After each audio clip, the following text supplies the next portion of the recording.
Walk and skank, and me say walk and skank, yes sir. Walk and skank, and me say walk and skank, one. Walk and skank, and me say walk and skank, yeah. You go out of the street, you fi walk and skank, yeah. You go.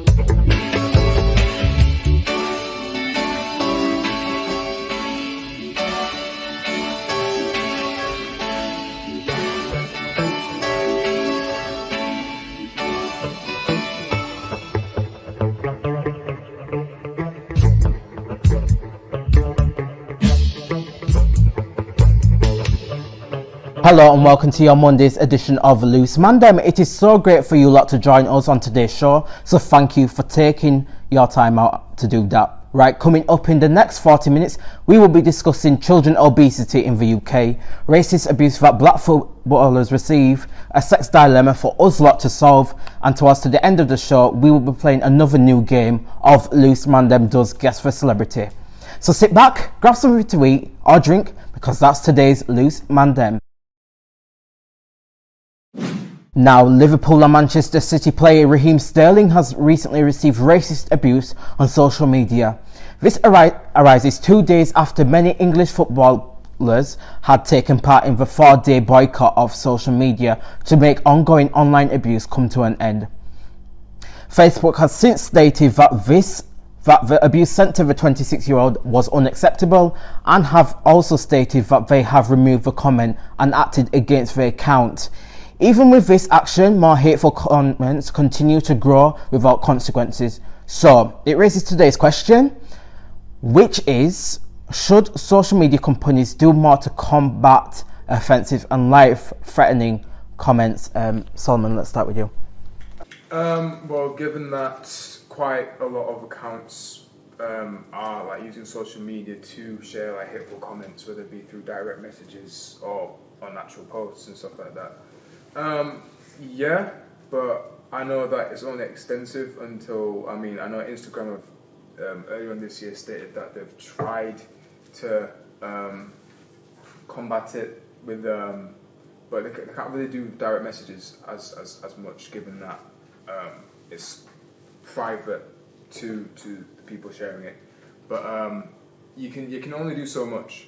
So yeah, I think they should be continuously doing something about it to help, avoid any hateful comments being spread to, anybody, and avoid, again, life-threatening things happening afterwards as well. So, yeah, they should do more, but again, it's only extensive for a little while, I think. Yeah, good points to make, Solomon, and I'm just going to put this question to you now again, Solomon. So it says, 2 Manchester City supporters, were banned from football matches for 5 years in January 2020 for racially abused Sterling. Do you think, so, from what I've just read, do you think that they should have more consequences than being banned for 5 years? Because we don't know if, online abuse will stop in 5 years, so what do you think about that?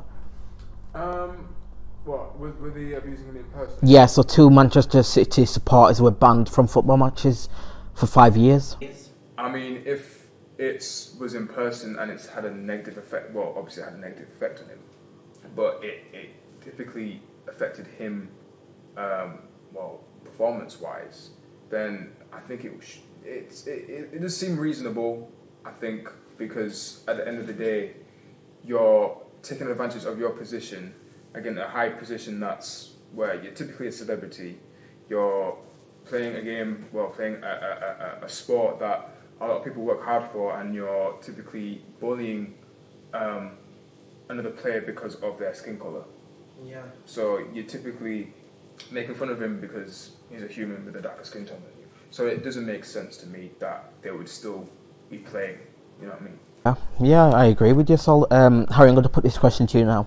It says 2 years ago, several footballers took part in the Enough campaign, a 24-hour social media boycott in protest at online abuse. However, players across all sports continue to be subjected to abuse. Do you think doing the 24-hour social media boycott will have an effect in a way, or would it just continue like it says? Definitely not. 24 hours. Yeah. That's just one day. That's not going to stop it, is it? No. One holiday. It's social media. It's never going to end. It's literally never going to end. Social media was invented just for. It's got its positives, hasn't it? Social media, contacting anyone, anywhere. But I saw it. I thought it was more than 24 hours. I thought it was like. Yeah. So this was 2 years ago. Oh, it was 2 years. Yeah. Like the one in it. Well, it's obviously not done, has it? Well, what it's done is literally nothing. People are still going to go on social media and think that they can do what they want on there and not getting caught, which in some ways they can, but how it's just risen up now the past few weeks, past few years, should I say, it's just getting worse and worse. With Sterling, I heard it happened the other day as well with Fred, for Man United. Yeah. Last night, I think he literally got racially abused on social media. Yeah. It shows you it's not going to stop, is it? So do you actually think social medias need to book up their ways of... I was speaking about something today. I think it can be linked to social media, but it's like having a tracking number on where you live. Yeah. Link that with social media, and then if you do abuse anyone, they can come and track you down and see who you are and see what you've done, and then prosecute you, do anything to you, fine you, ban you from social media, all that sort of stuff. Yeah, I agree with you. So I'm going to put this to you now, right? Why do you think those racists feel a way to, show their racist tie to black football players, even if they've done something wrong, like Mr. Ball, Mr. Goal, didn't tackle properly? Why do you think they've got so much hate towards black football players playing for their country in the UK? Well, obviously in England, especially, there's a lot of passionate people who watch football. It's a very passionate thing. They live for that sport, right? And when a player might make a mistake on the team, obviously it's not justifiable to then racially abuse them, but obviously if a player makes a mistake or makes a bad decision, all that frustration and anger and the true colours, it comes out, it comes out along with it. So, I'm not saying football isn't the reason that they're racist. They are also probably just racist, but when something gets you so heated and agitated, as, maybe missing a penalty or bad pass or something in football, their true colours are going to come out. And that's for some of them, and obviously some of them, they just don't like the idea of black people playing as well, or people from different places playing football as well. It comes down to that. It's like, I wouldn't say football's not the reason they're racist, but it can bring out true colours, and especially online as well, because there's no repercussions online. Yeah, exactly. There's no repercussions, and they can really do what they want. They can make fake accounts. They don't even have to put their face on there. They can just say what they want, basically. Yeah. And I feel like, it's hard to tackle. I guess Instagram maybe could block certain words, like certain racial slurs and stuff. If you use that word, they can block stuff like that. But at the same time, it's very hard. But you just said block. Do you think they may be blocked for a day or 2 days, but still they could have the opportunity to make another account again? So, when for example, Instagram comment, obviously, Instagram comment section. I don't know if TikTok did this at some point, but basically they banned certain words so you can't so you can type them but you can't post them. Once that word's been posted, it will just be deleted. But obviously, because in their system, if that word comes up, it'll just, your comment will get deleted or your post will get deleted, whatever. So I feel like if Instagram maybe could implement that, but then again, it's not going to stop the racial abuse that's coming from people in the stadiums, and it's a hard problem to tackle. I guess banning them, banning those, if you could find out who they are, banning those specific people from maybe coming to see football games and things like that. But the likelihood of that happening is quite. Thank you, Terrell. Yeah, to make good points. Right, so I'm going to put this question to you now. So it says here, this is from The Conversation. It says, despite numerous campaigns, initiatives and movements aiming to tackle racism in football, figures from inclusion and diversity charity Kick It Out, have shown cases of racist abuse rose by 53% between 2019 and 2020. So what do you think of that?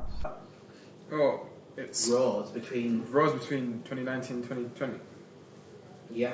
What, 53%? Yeah. I mean, if that's the case, then there's something's something's not improving there. Obviously, like I said, like we said, social media can only do so much. I mean, sometimes they don't even do enough. Sometimes they just don't even do anything at all. You know what I mean? To really tackle this, and the fact that it's grown since then, and I imagine, especially with like 2020, because of how it's been terrible in terms of like things actually getting like done in terms of even with like sports as well, like that have been held off and stuff like that. A lot more people will feel a lot more like anger towards not just people of color or hate using that term, but here we are, but people of like different races, etc., but they'll feel anger towards like stadiums because they're not up and they want to have that leisure time to go and see football and blah blah blah blah. Yeah. But if they can't, go to these matches, again they will be more angry, and then let's say they go back to these matches, all that built up rage, they'll just throw that back out in the matches. So really, they're shooting themselves in the foot typically. Yeah. But I mean, charities like was it Kick It Out? Yeah, Kick It Out. Yeah. Kick It Out. Like, I suppose, I mean that's fine if you want to like raise money to try and like tackle this. That's fine, but it's ultimately not really, helping stop the racism, because again it's risen 53% between 2019 and 2020. Yeah. I mean, I assume it's probably grown a bit more now. I mean, given the whole social media development and stuff like that. So it's something's going wrong. Yeah, good point, Sal. But what I want to say now, do you think, because we know now that many footballers do take the knee, do you think we should scrap that?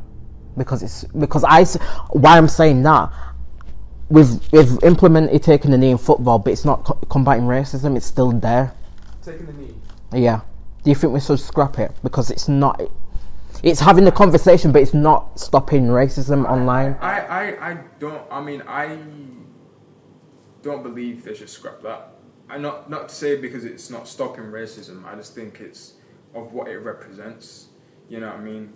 I mean, you're taking a knee. It's not just like, stop being racist. It's more like, honoring people that have gone before you. You know what I mean? It's not nothing to like. I mean, if people take offense to it, then that's their problem. But for us, it's literally to show respect to the people that have lost their lives due to racism, etc., etc. You know what I mean? Yeah, it gets us talking, but you could argue, it's not stopping racism, but it represents something a bit more than just to all the people that are offensive, that are offended by it. I don't care about you. You know what I mean? So it's more what like the managers could do. It's more like what to try and in terms of stages, what the actions they could take to try and stop people with racist intentions coming in. What they can do, what can advertisements they can put out there to try and allow this to kind of stop. So taking the knee, I think this is still key. Right. Thank you, Solomon. What do you think of that? Do you think they should scrap it, Ari? Yeah, I somewhat disagree with you there, because taking the knee, has it actually done anything? Well, I'm trying to see, has it done anything? Well, even then, because I thought wasn't it for Black Lives Matter first? But even then, I know it's actually done anything to stop racism, but it's representing to show respect for the people who have lost their lives to racism. It's not stopping it; it's representing. But being devil's advocate, so should that be in football though? Should politics be in football? I don't think. No, I know politics in football. You could say that in about anything though. I mean, you could say that about the thing. You could put that in the Olympics. There'll be politics there. There's politics in nearly everything. Yeah. And you can't just say, oh, you can't just stop that in football because if anything, shout out to then tell the racists to stop playing politics in football. And you know what I mean? Right now, if anything, taking a knee again, it won't stop racism, but it's standing up to racism. Yes, it won't stop it, but it's just showing respect for the fallen ones who from racism. I mean, American football even, I know it's a bit of a sidebar, they should do it in respect for the people who have lost their lives, their ancestors, for the people who have died because of racism. Will they know if it stops racism? No, but even then. But you said a lost ancestor through that, but through football though, we're on about. Even through football though, that's what I mean. Like, it's for people who have lost their lives due to racism. In football though. Even in football, right? It's just to represent respect for. What do you think, Terrell? Do you think we should scrap it? I mean, I can see both sides. Someone saying about how it just represents showing awareness towards racism. I can see Harry's point as well that it doesn't really do anything specifically tackle racism, and your point where you say it should really bring politics into football. I don't think we should bring politics into football, but I kind of think there's two sides. I feel like if you're racist in general, you're already kind of bringing some form of politics into football regardless. You know what I mean? So it's kind of like, do I personally think they should scrap the knee? Scrap taking the knee? I mean, yes and no. I just don't. It's really yes and no answer because it doesn't really. I understand both points. I understand what you're saying about it. It shows the respect and stuff, but at the same time, it doesn't actually do anything to tackle the current issue of racism. So. Yeah, I can see both sides. Yeah, thank you, Terrell. Because why I didn't say that, because it says here, recent analysis of Millwall fans bullying players for taking a knee before a game against Derby on December 5th also reflects the wider toxicity of racism on the pitch as in everyday life. Because they were booing, they were booing the players for taking the knee. I think Brentford didn't take any offence as well. I think that because they just refused. All the players agreed to stop it, even the black players, because they agreed with it as well. They shouldn't be doing it because, like I said, I think that's what's caused racism as well. But saying that, why don't we do a minute silence every game for those who've fallen in war and died in wars? That's why I don't understand. That's why I don't understand. Why don't we do that every game? I don't understand it. There's loads of different things you do, but it's politics. I don't think politics should be in football. It's a whole different concept. Like, football is for entertainment. It's spending time with your mates, family, whatever, and it's just. I think they've just gone brought it. But yes, being devil's advocate again, Harry. If it is entertainment, but if a certain fans don't like black players and they're not willing to stop their races, how are you going to educate to them? How are you going to explain to them if we don't do these little stuff like taking the knee, but we now know it's not stopped anything? So just ban them from games, though. Yeah, but they're still there, isn't it? So some people are being banned for life. Yeah, I reckon I'm banned for life. That's what it should be. So in terms of this question, what should social medias do? Solomon, final point. I think something similar to what Terrell said. I mean, like banning certain words that have like racial connotations, like racist connotations to it. Definitely finding out, all these accounts that are trying to share racist comments and stuff like that. Again, it's only to an extent, but they should definitely try and call out the racists who are, racially abusing people in general. You know what I mean?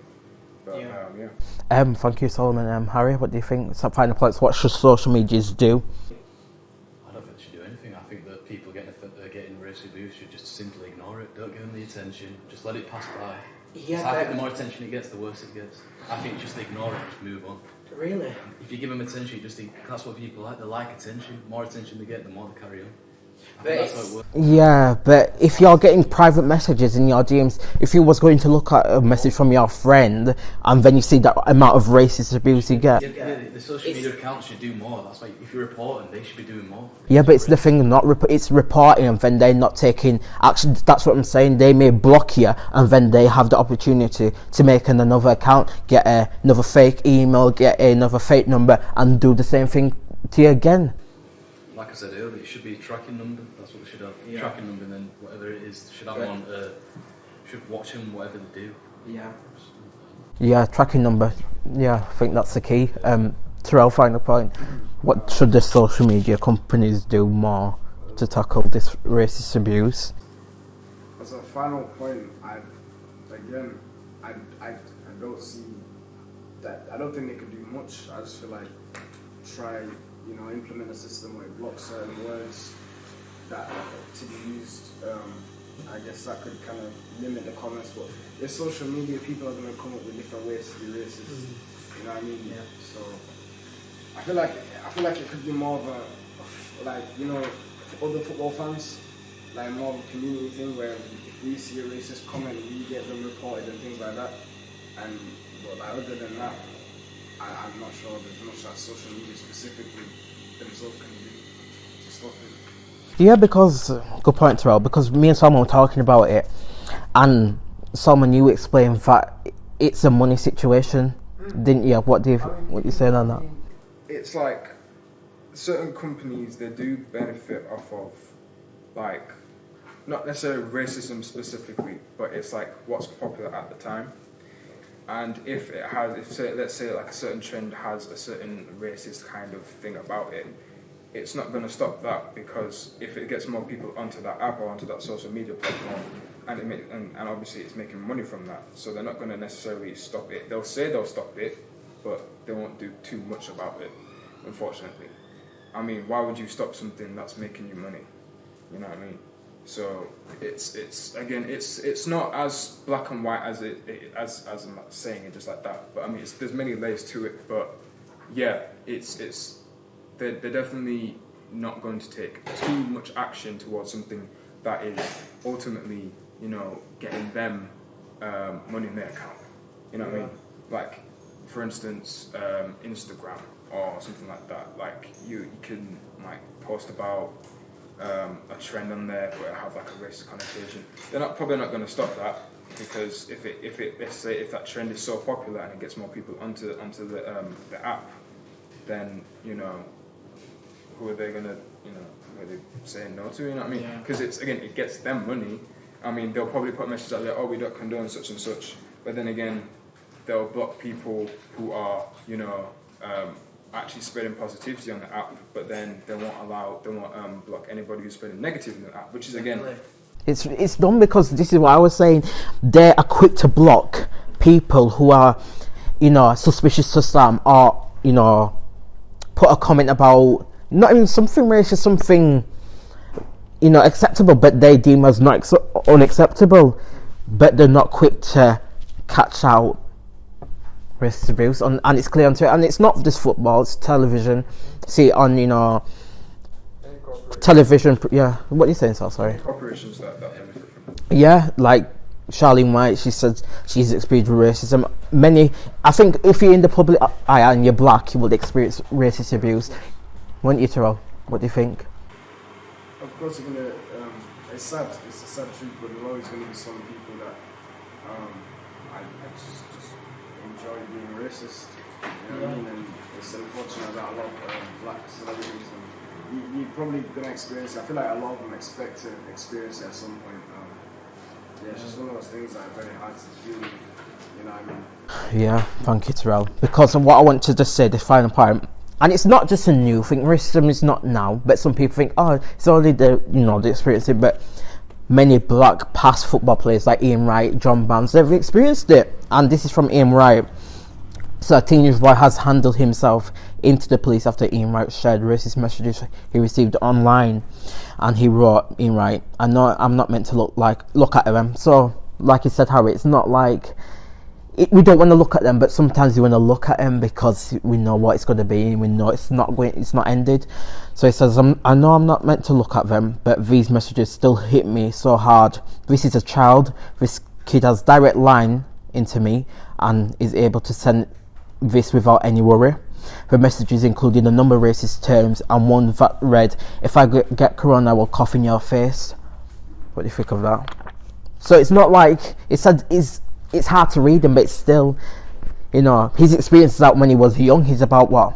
I think he's in his about 56 now. Ian Wright is. Right when he got told this. Yeah. Say that again. Sorry. Was he Ian Wright that when he got told when he was young? No, it's got told now. So 56 age is still getting racist abuse, but it's gotten racist abuse when he was playing football, and now he's retired from football now, so it's still going. After 56 he's gone to, when did he start? About young? Yeah. That's when he started his career. Well, what did you say, 40 years? More than 40 years? Probably 30 years. Right, and it's still going on. I don't think it's ever going to end. No, that's Oh, not yeah. bad saying. It will never come to an end until we come to an end. That's all I can say. I feel like there should be, the only way racism in general would come to an end is if there's more repercussions for it. Yes, Like, yes, obviously definitely. it's very hard to do that because obviously freedom of speech and whatnot, you can't really, but at the same time I feel like there's a lot more to it when you think of it like this, because you can't just, I'd say if there was more punishments for people being racist, it could stop or slow Yeah. down. Yeah. There's not really ways you can give punishments because people can still say what they want, you know what I mean? There's freedom of speech. They can say, oh, I didn't mean it like that, or that it wasn't, you know what I'm saying? Things like that. So it's a very hard issue to tackle. But the fact that he's experienced it on the pitch years ago, and now he's retired and he's still experiencing it, it's like, I don't think you can just ignore it. You know what I mean? Just because he's not even playing no more. I know. And he's still experiencing it, like, well, what's the need? You know what I mean? Yeah, so I think we all can agree on social media companies, book up your damn self, innit? That's the key. That's because now, let's go back to this going to finish this point. Let's go back to when my mum was young.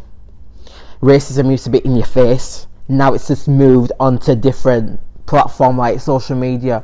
So I think the key is them to book up the ideas, tackle it more, and like we agreed on, have a department for hate crime. I'm pretty sure that there's already like a department that handles such things like this, but I mean, I don't think they really, really prioritize this as well as other like hateful comments. You know what I mean? Which I think is something that companies do need to actually work on as well. But Definitely. yeah. Well, thank you guys for that debate. Now it's it's uncomfortable, but we need to speak about this because some people not educated, don't know enough about it, feel uncomfortable like us, but at least we're here to have our say, don't we? So thank you guys for that.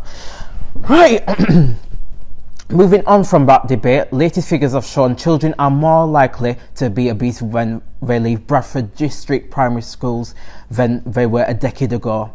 An NHS digital data report shows 28% of Year 6 pupils in Bradford district were classed as obese in 2019 to 2020. That it is up from 20% in 2009 to 10. Bradford has one of the highest proportions of England's most deprived neighbourhoods, according to the Index of Multiple Deprivation. However, Rose Dunlop, a public health consultant for Bradford Council, said it is a growing problem nationally, not just in Bradford district. And the last year of COVID-19 restrictions has amplified the issue. The question for this topic is, what has changed so much for children under the age of 12 to be deemed as obese? Harry, what do you think? America. There you go. America? They're the reason for it, that's what I'm saying. Explain them more. Well, America in general. Have you ever been to America? No. Bloody hell. If you go to any McDonald's or anywhere, it's just full of crap. Not takeaways and everything. That's what's come over here. Bloody hell. Not fat foods, processed. So basically, you're saying fast food. It's thanks to America, I think, because you've seen Jamie Oliver try to stop it, haven't you, for the past few years, trying to get kids on healthy diets, obviously. I don't think that's really healthy, but I see, especially in like deprived areas such as the place you're on about in Bradford, it's like for some people, say like single parents, some of them may have a few kids, one or two, I don't know, even more. Might not have time to make them any healthy dinners, might they? Might have to feed them fast food or like fried foods that are just put in the microwave, frozen foods and that, which could obviously lead to obesity and unhealthy eating, getting all the wrong vitamins and all that, which it can be really bad for the future. So like risk of blood pressure going up or down, blood sugars, unnatural, cholesterol, diabetes, got all these sorts of negatives which can take place if not looked after properly. Yeah, I agree with you. Sam, I'm going to put this question to you now. So, the Telegraph and Argus did a poll. It says, is childhood obesity worse in Bradford than elsewhere? 72% said yes, and 28% said no, and the total votes was 155. So what do you think is the problem in Bradford than anywhere else in the country? Well, we're not deeming like anywhere else in the country has got high rates, but in Bradford it's one of the highest. I mean, of course, every place else has a very high risk of like child obesity, but I don't know, Bradford does have a lot of like fast food restaurants. They have a lot of Leeds Road, the Manchester Road. yeah, they have quite a lot. So, and if it's like everywhere, a lot of kids are going to be exposed to that. Therefore, they're going to start eating more of that. You know what I mean? Now, you could stem it down to lifestyle as well, because there are a lot of.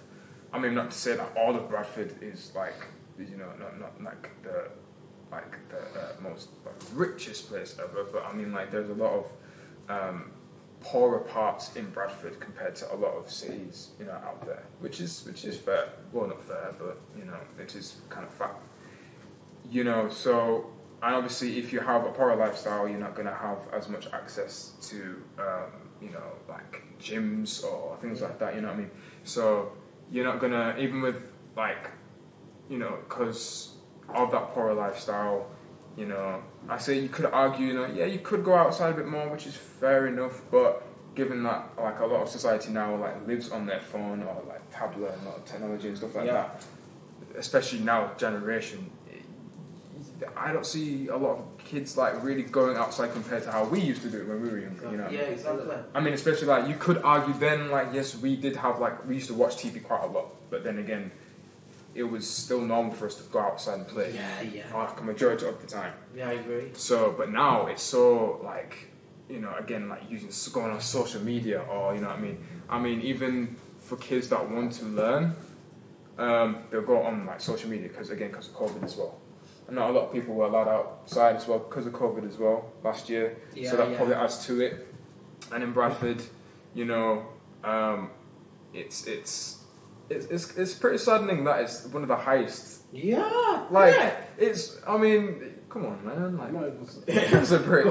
I'm not even surprised. Like you said, the fast food takeaways and the fact that kids nowadays don't go outside, but like as well, Bradford it's such a poor area. There's not a lot for kids to do. Like council-wise, there's no like sport like child. There's no like places where children can go after school and have fun, play sports or anything like that. There's hardly any football, like proper football pitches, courts, anything like that. Facilities for children to actually go outside. So I'm not surprised nowadays kids want to spend more time inside on the Xbox, on the PS4, eating fast food, this and this. And I'm not saying like Bradford Council are to blame for the obesity problem, because that is down to an individual and like parenting and what you're feeding your kid. But at the same time, like the whole playing out thing, like we would spend hours every day outside. There's no coming in and sitting on the Xbox as a kid and just eating junk food all day. You know what I mean? You have to go play with football. Yeah, I used to go places what my mum don't really know when, but sorry, not like that. But you know when you say you better stay here, but no, I'm go where my friend them. But you good points, Terrell. But I want to put this question to Harry now. It says here, in the past, we are focused on giving parents the support they need to help their children on an individual basis, as it is everyone's responsibility to ensure our children have a healthy, balanced diet and the appropriate levels of exercise. So what do you think needs to be done to combat obesity in the Bradford area? I think there need to be more places where they can attend, like group sessions with cooking with others, like open kitchens, maybe restaurants even, you can just go in with other people that don't really know how to cook and then experienced chefs themselves helping them cook easy, healthy meals, which is possible. Knowing the place where the produce to get, whereabouts to get it from, and what they can provide for the kids or themselves to live a much healthier life. Because that's for dieting, for your weight, that food is the most important part of your diet. Exercise is just 10% of it. The rest, 90%, is mainly on food. And every day, what you do on a day-to-day basis, not just exercise. I do think something needs to be put in place, especially knowing in Bradford what you've been saying, the stats and that. Like Jesus, Yeah. Something needs to be done. Good old Bradford. Well, I'm going to put this question to you now, Solomon. So it says here, Dr. Alison Ted Stone, chief nutritionist, said obesity is a complex and is influenced by a range of factors, including education, income, and the places that people live in, which may, be a part of to explain why we're seeing overweight children. But in terms of Bradford, what do you think's lacking? Is it education? Is it, income? Is it the deprived area? What do you think's the key factor in that? I'm kind of focusing more on income deprived areas and maybe like parenting. I said parenting only because there are a lot of families in Bradford that don't really focus on like living a healthy lifestyle. Again, there are some families that do, but quite a lot don't really focus much on that. You know what I mean? So, you could like try and tackle that through like, I don't know, because I heard like a lack of sleep kind of does like raise like hormonal levels to make you want to like increase appetite and stuff like that for quite a lot of kids, and then that's not great. So obviously they were trying to eat more. So maybe try and talk to your children, try and like maybe see a doctor, try and help like help them like give some stuff to try and help them through that, or even like if it's technology that's doing it, take away some of their devices from them at certain times. So let's say they need to go to bed by 8:30, so they can wake up on time for school tomorrow. The next day, or even they can take away the device at such time, and try and maybe that could help them go to sleep. I'm not saying that is the route, but it could help them. Income it is a big thing again, because a lot of deprived areas, a lot of poverty areas, are not getting enough income in terms of family members as well, and they're not even having enough food to buy healthy stuff. And if it is like to buy food, it'll be very low. It won't be enough. It won't be enough. It won't be like good meals to actually fill you up and actually help you with like your immune system, etc., your digestive system. That's bad for you. It's always cheap, isn't it? Yeah, it's always cheap. Yeah, it's always cheap. Right, yeah. It's always cheap. You know what I mean? Even them like off-brand foods for some reason. They don't taste good. They do not taste good at all. Mm-hmm. But income definitely. I mean, education. It's like, well, I mean, all I can base it off is from when we were younger. They did have like certain things, like certain programs that would at school that would teach us, eat your 5 a day or them kind of things like that. So I mean, there are some. I don't know how much about now, but then there was some things put in place. I mean, I hope they are still doing that, or even adding more to that, so then we can continue, having kids, keep building that healthy lifestyle again. You know what I mean? I mean, even for parents, even you go to these schools or to education places, and take certain programs, or even learn from certain things from there, and then try and implement that into their home life as well, so they can look after not just for the kids but themselves as well. So if the parents start putting more vegetables or greens or something like that, more healthy food into their lifestyle, and that becomes more of a habit, then the kids will again build on that habit, and therefore it'll probably get to a place where they'll all start living a healthy lifestyle again. Those are the kind of Yeah, no, you made good points. So I agree with some of them, but I'm going to just say this this final bit now. So it says here, I think this is Alison again. So it says here, too many children are living with obesity, threatening their future, mental health and physical health. Bold measures are needed to tackle this. Obesity costs the NHS more than £6 billion per year, and the NHS Confederation, a membership body for the NHS organisation, said further action is urgently needed. Caroline Kearney, don't know your name, sorry if I mispronounced your name wrong, but it says here, Alliance led at Obesity Health Alliance said more deprived areas may not have safe and well maintained outdoor areas, some of you said, didn't you, Harry, about the outdoor areas, or what did you say, outdoor area? Yeah, to play, or shops selling healthier food, because if we think about Bradford now, there's not many healthy shops with food, isn't there? You see more fast food than any other. Yeah, so I think the key is, because, like you said, the parents, some of them may not know what to cut though. So is it a thing for the school, the government, or themselves to, so for example, do you think the school, the government, or themselves should get like a package or like a step-by-step instruction guide how to cook healthy meals, or like give it out for free? Because some parents may not know how to cook healthy meals. Do you get what I mean? No, I mean some parents don't know how to cook. Yeah. Unfortunately, that's just the reality of it. But I mean, again, it is an individual problem as well. It is as a society problem. But they could take it upon themselves, depending on the situation, to like get advice from maybe the school where their child goes to. Yeah. You know what I mean? Because at the end of the day, if it's a child you're supposed to be looking after, maybe go to the schools and ask, I have like certain like programs, or either certain like instructions, or any kind of like plans that I need, or like healthy plans I can like follow to try and do this at home. You know what I mean? So I can help my child. You know what I mean? Because it's been kind of struggling. Or even with the government, you could. I mean, again, they could. I mean, again with the NHS. Yeah, they're giving £6 billion per year. Yeah, they're giving quite a lot. So I'm not going to say they need to do everything. You know what I mean? Because again, it is more of an individual problem. Yeah. So yeah, I agree. That's pretty much it. Last point as well. Yeah, you want to make? I feel like it's funding as well, because like obviously school funding. Sorry. I feel like like council funding for certain, like obviously know at Bradford there's 2 T-shirt again. They basically tackle all this. Oh yeah. Yeah. You know what I mean? And they run free classes for kids to attend. Like just do exercise, learn about the body, do all this stuff, right?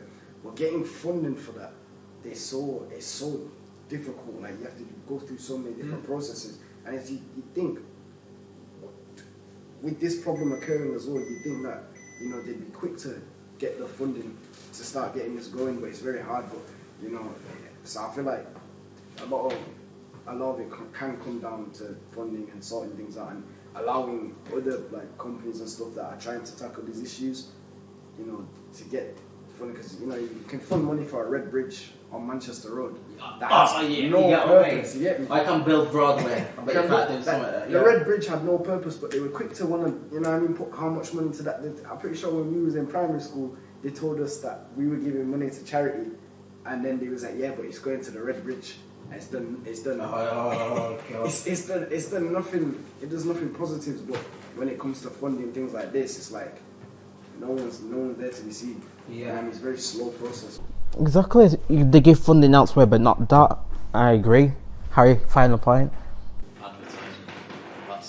That fat acceptance, should I say? So cut down like fast food. Advertising fat acceptance. That's growing. If you see it in the past few years, that is growing. You got fat, overweight people like modelling clothes and saying, "No, this is alright." Being overweight's not alright. Yeah. It's bad. Yeah. Being overweight's not alright. Being anorexic's not alright. I don't. So, do you think it's the individual problem? Yeah. Definitely. That could be a reason why. Saying, "No, being fat, that's alright." So, do you think they need therapy or some kind of initiatives? Yeah. Yeah, definitely. Oh, thank you for that. Well, that is it for our 2 discussions. But please stay tuned, because after the break, we'll be discussing the sex dilemma that has got us all with a straight up opinion about. And we'll be playing a game of Loose Mandem does Guess for Celebrity, seeing 2 ticks. Welcome back. Nice to see you again. Still to come on today's show, all of our panellists will be playing another new game of Loose Mandem does Guess for Celebrity. And I'm praying Solomon does not win on this one.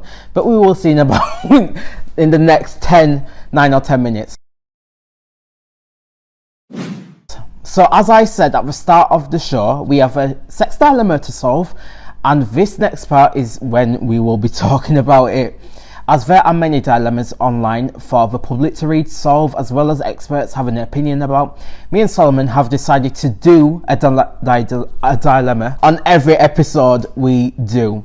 Anyway, let us get to this dilemma. So, an anonymous source has recently said to The Sun that he loves his wife of 9 years. However, her low sex drive is driving him into his sister-in-law's arms. I know. The 34-year-old has stated to have 3 children and has also said to the Sun that he has a high sex drive. In fact, it is so high that he would like to have it several times a day.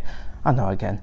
His wife's sister, on the other hand, who is 23, has been flirting with him a lot, and although he has been trying to resist, it seems to get more and more difficult. So today's dilemma question is, how can he tell his wife that he would rather be with her sister? Let's start with Terrell. First, I don't condone any form of cheating, alright? But it's very tricky because obviously he's married as well, so, and he's got 3 kids. And I'd say having sex like 4 times a day is quite excessive. So for you to expect that of your partner is a bit extreme. But I also understand like the clash between a low sex drive and a high sex drive. And I feel like for you to tell your wife that and feel like it's okay, it really depends. If you got into the relationship knowing she has a low sex drive and you still got into it, then that's kind of your fault because you already knew that wasn't going to work out. But if it just changed randomly over the years, you know, it wasn't like that to start. The sex drive was fine and then it just changed. Obviously, your wife's not obligated to give you sex, but at the same time, I can see why it's quite frustrating now because he has one. And if someone, the sister-in-law is flirting and tempting, I can see why it would be quite difficult to resist something like that. I can kind of see where he's coming from. Good point. I'm just going to read from here now. So it says, my wife and I get on well, have similar interests and have a laugh together, but we are totally incompatible sexually. Okay. He also says she has never wanted to discuss it and thinks I'm the one with the problem. It makes me feel rejected and down. So I'm thinking, no wonder he wants to go to the sister-in-law because they're not answering. Solomon, what do you think about that? I'm not going to say what you just said.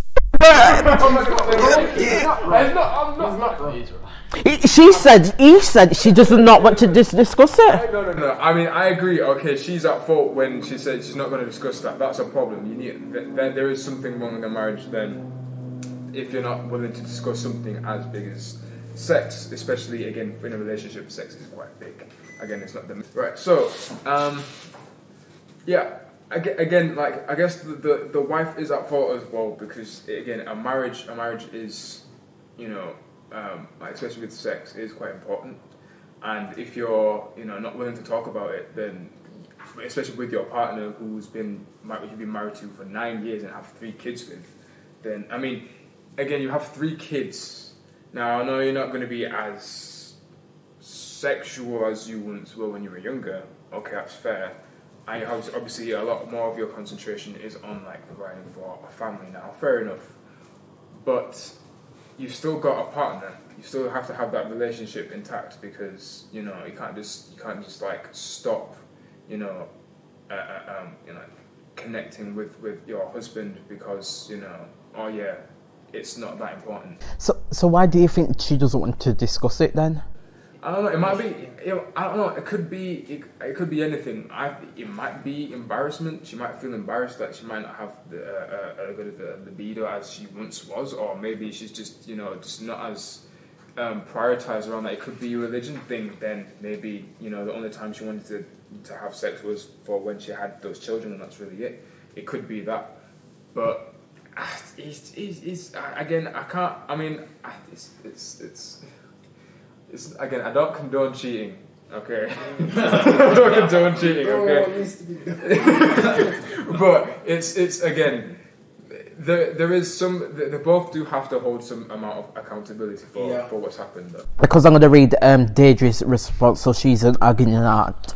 So she says, "Whoa, slow down there. You're considering leaving your wife and 3 children for her younger sister who has flirted with you? ? Try not to let lust cloud your judgment. You say you love your wife, so ideally you should try to get your marriage back on track. Please tell her you need to sort out your sex life. Don't let her fob you off, as this is clearly the key, and suggest some counselling with Relate." So, Harry, what do you think about that? Deidre's response. It's a natural thing, I think. It's if she's not wanting to, because like you said, I don't know how they got together in the first place. He was 25. How old was she? In her 30s. Bloody what? Yeah, that could explain it. Yeah, having 3 kids, I understand that, but it's part of life. Having the sexual side of it, that's part of a marriage as well. But that's what it is. If she's not wanting to do it, then and he is, well, bloody hell, he might as well just friend zone or something. Friends with your wife for 3 years. He could be the next Hugh Hefner or something. You never know. No, sorry, 9 years. Sorry, 9 years. Exactly 9 years. It's just changed. If she's not wanting to do it, then he should just let it go. So what? It's got life. What do you think? So if you suggested that, what should he tell the kids, or what should the wife tell the kids about why they're not together? I don't know how they are. If they're young, then it should just. Yeah, I think they're very young. Let me just.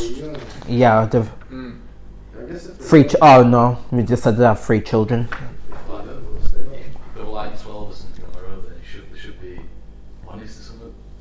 I'd say What's if they're young.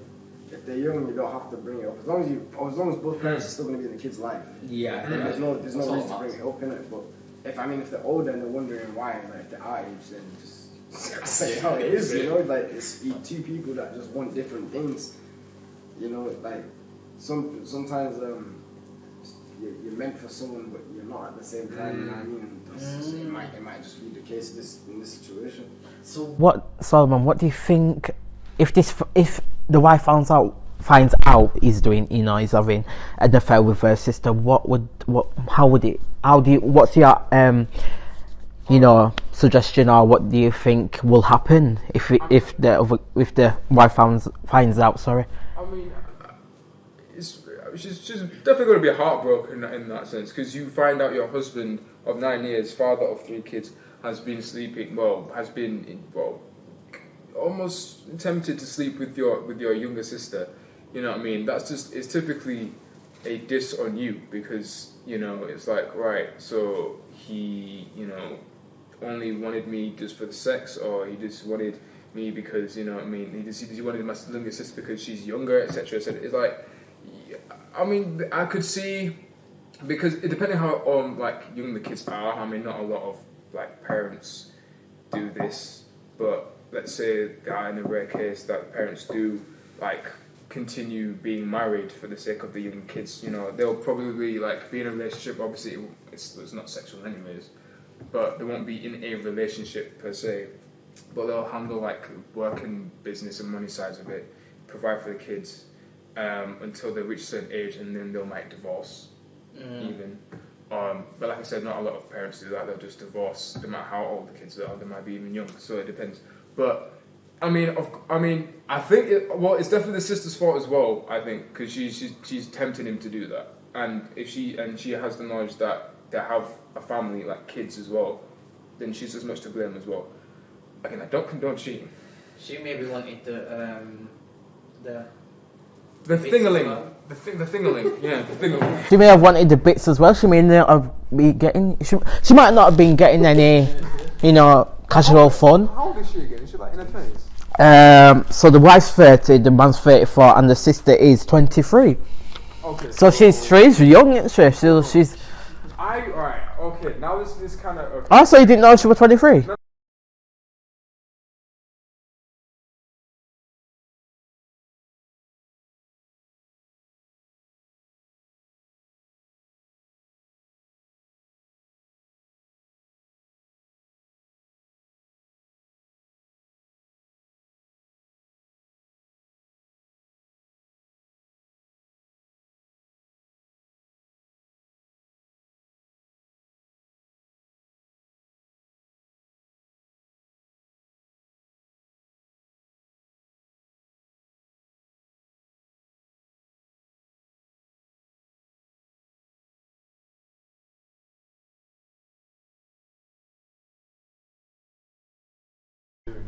True. Thank you, Solomon. Terrell, do you think that the wife is actually tired of the sex life and just want to sit down and breathe out herself, and you're like, ah? You can't. If that was what she wanted to do, then you can't tell her no. Obviously, you can do what you want. But I just feel like if she did find out what was going on, I don't think she can put all the blame on the husband. As in the first place, she wasn't even willing to discuss it with the husband. So if you're not willing to discuss it or like come to an agreement, then what exactly are you expecting? Are you expecting him to sacrifice everything and you have to sacrifice nothing? Things like that. And I get, yes, you're married, but at the same time, it's like, it is an important part. So yeah, you might want to settle down and just, you've had enough of the sex life, but your partner hasn't. So unless someone, it sounds like someone's going to have to either completely make a sacrifice, and you're not willing to do that. So, but now I'm thinking when her sister finally tells her, I think that trust is gonna just break, because that's a sister and they have on the sly going back, having casual fun. Out of all the women in the world, man, it shows it's your wife's little sister, man. That is, all right, you're 34. Yeah, you're not going to be as, it's not old either. It's still, there's people in their 40s and 50s that still manage to go out and meet people, you know what I mean? But, probably not think that. Well, I know. But even then, it's like, you know in your heart of heart, it's wrong to actually allow yourself to sleep with your, sister-in-law. Yeah. Because that is ridiculous. I mean, you can have, that's fine. If you have a high sex drive, if your wife's not giving you as much attention sexually, fair enough, all right. But you are old enough, mature enough, and have the logic to know that going with your little sister, your little sister-in-law's little sister is wrong. Pause. Sister-in-law is wrong. Pause again. All right. Pause. That's the sister-in-law, right? Sister-in-law is wrong because it's sister-in-law is wrong because again, it's you're not just breaking the bond between you and your wife. You're also breaking the bond between your wife and her little sister. Yeah. I can see Harry just going red and laughing. What do you think? What's your advice for the man? Do you think should he go to counselling? He needs to be full on honest, because if he isn't, he's just going to make things worse. He needs to be straight faced to him, because what if they go to a family meal and they're together touchy-feely on the tables, like this. Hi, Mum. Yeah, you're right. Yeah, I'm just good to sit here. But sometimes when you're too deep in, it's very hard to be honest. You know what I mean? You've got to be honest. So that's the thing. That's true. Harry, have you not had casual fun in the toilet, in the disabled toilet at family parties? Oh God, this is going all over the place. Go on, Terrell. What news? Sometimes it's hard to be honest when you've already he's already 2 feet deep in now, isn't it? Yeah. He's in the hole, man. Yeah? He's in the hole. It's hard to get yourself out of this hole, and then being honest could mess up other things as well. You know what I mean? So, but Harry is right. You do have to be honest. Yeah. At the same time,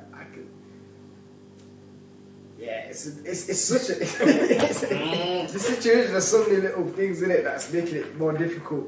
You know what I mean? Kids, it's your sister-in-law, and you're married. You know what I mean?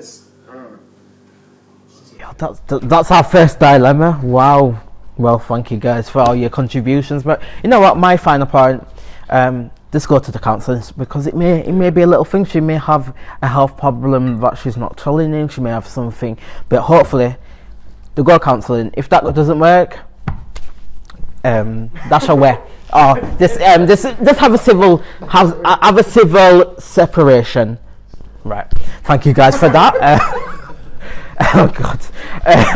Right. Let's get ready for this game. Right. Now moving on to something light-hearted which you lot will love. It is time to play Loose Mandem does Guess the Celebrity. In this game, I will give 3 clues to Terrell, Harry and Solomon, and they will have to guess who they think the mystery celebrity is. If one of them guesses it correctly, they will get 1 point. If they are near to the answer or guess, for example, the type of TV show they are in. If they are near to the answer or guess, for example, the type of TV show they are in but cannot name them, they will get half a point. You guys watching will be able to see who it is before these lot do. Well, you ready? No. Okay. No. Okay. So the first celebrity is, right, giving you 3 clues, right. She had a famous UK black boyfriend. Is it to me or to everyone? To everyone. She had her own radio show on BBC, but she has left that now. And she was working with Peter Crouch on his spin-off BBC One show.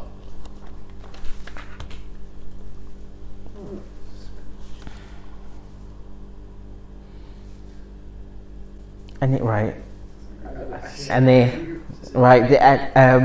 Right. You know what? I'm gonna give you ask some questions, but I'm not gonna say. I'm not gonna give you a full answer. Does it begin with a T? No.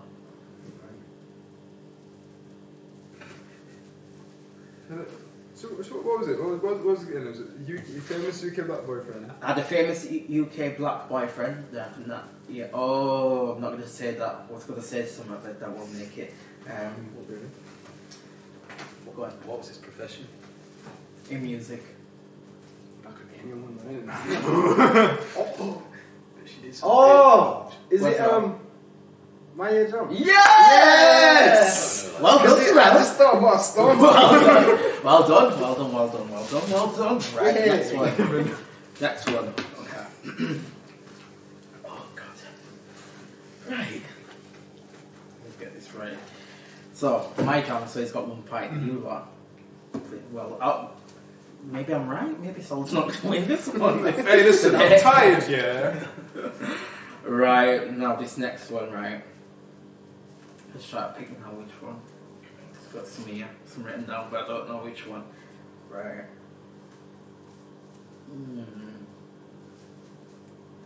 Okay. She's on Loose Women. Right, where's the next clue?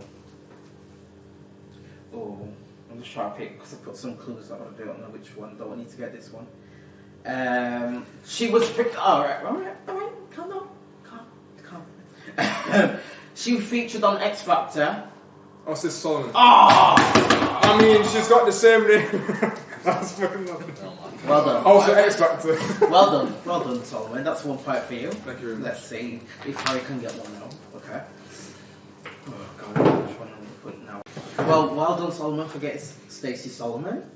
Maybe, you know. Did your dad contact her, you know, with the names? Hey, oh, no, pause. Yeah. Pause on that one, my friend. Oh, no, it's, yeah, no. Yeah, did you get inspiration from that name? No. Okay. What are you trying to suggest, bro? I'm just making up.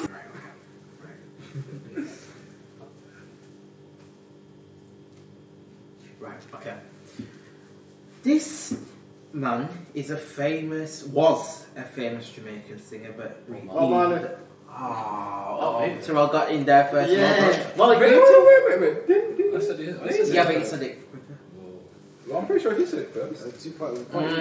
Well, we'll have to check the VAR. Okay. Well, I don't know. I might give you half a point. Actually, I'll just give you 1 point. I'll just give you 1 point anyway. Oh, this is gonna be. This is a fraudulent. Do you know what? Give him a point, but give him half a point because technically he was like a. We don't know for sure, but just give No, I'll just give them both a point. I'll give him both a point. Yeah. Oh, so it's 2-1. She's from Leeds. Steph. No. Sorry that I won't go anything. This will. No, I can't say. Do celebrity, man. Did she work at Leeds United? No. What's her profession? Singing. Yeah, still, yeah. She lives in Leeds, a professional singing. But What's her name? Oh, for God. Did she win the X Factor or something back in? no, Modern on you. I'll figure something out. old time. Oh, old school. She has alright. Oh no, wait, I know it. She sings that song from the past. That she's from lives in Leeds, isn't she? Yeah. She lives near me, I think. What's the bloody name? Didn't she make it like that famous song back in the 90s? back in 2000. It's not. She didn't sing by herself. She sang in a group. That's what we. Yeah. And who was that person? Oh, Scary Spice. Yes! Harry's won! Well done, Harry. Well, that's a nice way to end the show. For who?